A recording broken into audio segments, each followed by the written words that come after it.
ఈ నెల 14వ తేదీన బీసీ గర్జన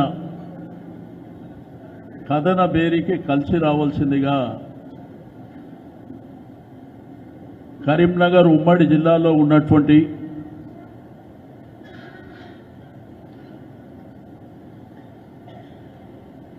కరీంనగర్, జగిత్యాల్, పెద్దపల్లి, సిరిసిల్ల జిల్లాల నుండి బీసీ బిడ్డలకు, బీసీ సంఘాలకు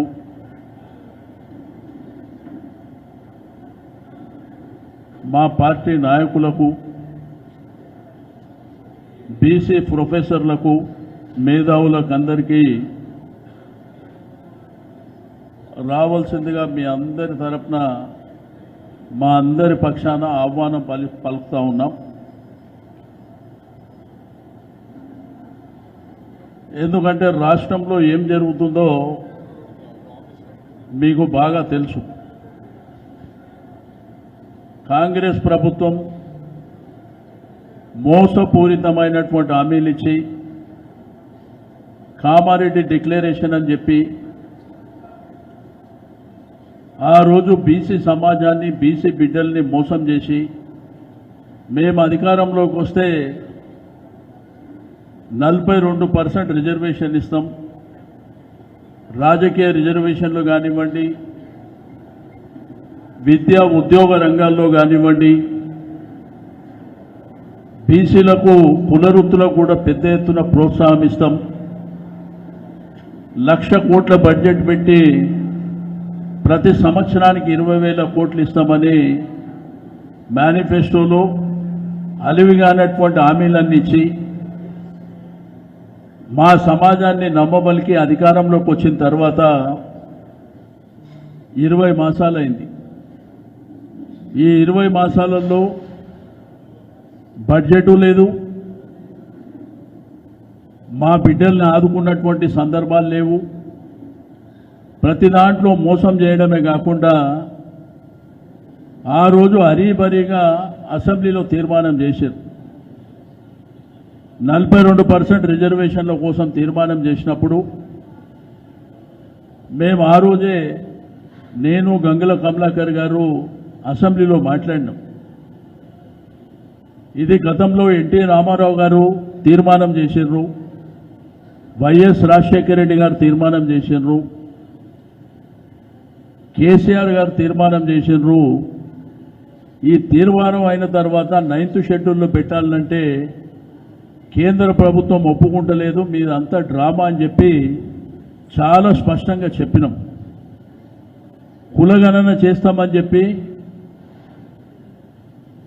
ఆ కులగణననే పెద్ద తప్పుల తడక. దానికి డెడికేషన్ కమిషన్ విషయంలో కానీ, లేకపోతే బీసీ కమిషన్ విషయంలో కానీ, లీగల్ ఆస్పెక్ట్లో ఏది చూడకుండా హరీబరీగా తీర్మానం చేసి మరి ప్రెసిడెంట్ ఆఫ్ ఇండియాకు పంపించారు. అక్కడి నుంచి రిప్లై లేకముందే మళ్ళా ఆర్డినెన్స్ తీసుకొచ్చారు. అంటే బీసీలని మోసపుచ్చాలనేటువంటి ప్రయత్నంలో భాగంగా ఈ కార్యక్రమాలన్నీ చేశారు. ప్రెసిడెంట్ గారి దగ్గరికి తీర్మానం పోకముందే ఢిల్లీలో ధర్నా చేశారు. మొన్న 5, 6, 7 తేదీన ఢిల్లీలో మేము ప్రెసిడెంట్ ఆఫ్ ఇండియాని కలుస్తామని, ప్రధానమంత్రిని కలుస్తామని, జంతర్ మంతర్లో ధర్నా చేస్తామని మరి ఇక్కడికి ప్రభుత్వం, ముఖ్యమంత్రి గారు, మంత్రులు, ఎమ్మెల్యేలు, ఎంపీలు వాళ్ళ పార్టీ నాయకులను అందరినీ తీసుకుపోయి ఆ 3 రోజులు ఏం చేశారో మీరందరూ చూశారు. ఆ 3 రోజులు కూడా ప్రైమ్ మినిస్టర్ అపాయింట్మెంట్ అడగలే, ప్రెసిడెంట్ గారు అపాయింట్మెంట్ అడగలే. ప్రెసిడెంట్ గారు అపాయింట్మెంట్ వస్తుంది, ఒక ముఖ్యమంత్రి, ఇంతమంది ఎంపీలు, ఎమ్మెల్యేలు, మంత్రులు పోయినప్పుడు అపాయింట్మెంట్ ఎందుకు ఇయ్యరు? రిప్రజెంటేషన్ ఇవ్వడానికి ఎవరైనా అపాయింట్మెంట్ ఇస్తారు. అది ఒక మోసం జరిగింది. ఆ బీసీల మీటింగ్కి వచ్చి కేసీఆర్ గారిని, కేటీఆర్ గారిని తిట్టడానికి, నరేంద్ర మోడీని తిట్టడానికి, రాహుల్ గాంధీ ప్రైమ్ మినిస్టర్ కావాలని చెప్పడానికి ఆ ముఖ్యమంత్రి గారు ఆ స్టేజ్ మీద ప్రయత్నం చేసిండు. మీ మోసపూరితమైనటువంటి హామీలన్నీ ఈ బీసీ సమాజానికి, సమాజంలో ఉన్నటువంటి బీసీ వర్గాలను మేల్కొల్పడానికే మేము బీసీ కథన బేరి మరి ఇక్కడ కరీంనగర్లో 14వ తేదీన ఆ శంఖారావం పూరించబోతున్నాం. దానికి ముఖ్య అతిథిగా మా పార్టీ వర్కింగ్ ప్రెసిడెంట్ కేటీఆర్ గారిని మరి రావాల్సిందిగా చెప్పిన వెంటనే వారు కూడా ముఖ్య అతిథిగా ఆ కార్యక్రమానికి వస్తూ ఉన్నారు. రెండోది, కేసీఆర్ గారు ఏం చేశారు బీసీలకు, ఈ కాంగ్రెస్ ప్రభుత్వం ఏం చేసిందో చాలా అంశాలు చెప్పడానికి ఉన్నాయి. బీసీ గురుకుల పాఠశాలల నుంచి ఇంజనీరింగ్ కాలేజీలు, డిగ్రీ కాలేజీల వరకు బీసీ ఓవర్సీస్ స్కాలర్షిప్ కానివ్వండి, రైతు బంధు, రైతు బీమా కార్యక్రమాలు కానివ్వండి, పునరుద్ధరణ పెంపొందించడానికి చేసినటువంటి బ్రహ్మాండమైనటువంటి కార్యక్రమాలు కానివ్వండి, అట్లా అనేకమైనటువంటి కొన్ని లక్షల కోట్ల రూపాయల బడ్జెట్ బీసీల కోసం బీఆర్ఎస్ ప్రభుత్వం చేసింది.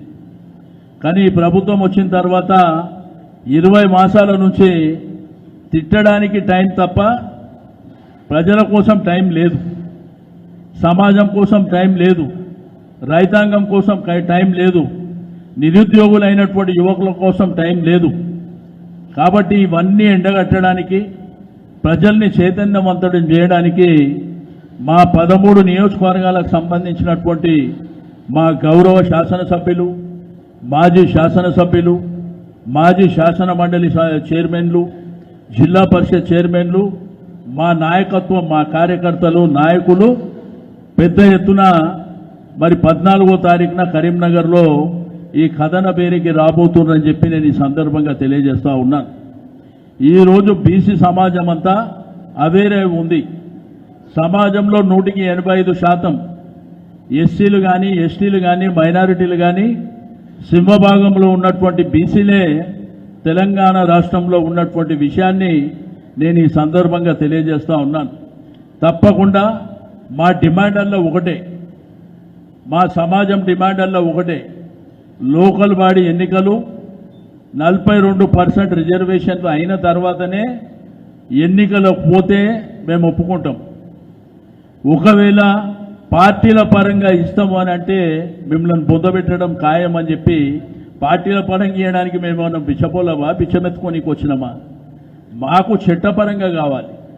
చట్టసభల్లో చట్టపరంగా మా రిజర్వేషన్లు రైట్ రాలుగా కావాలని కోరుకునేటువంటి సమాజం.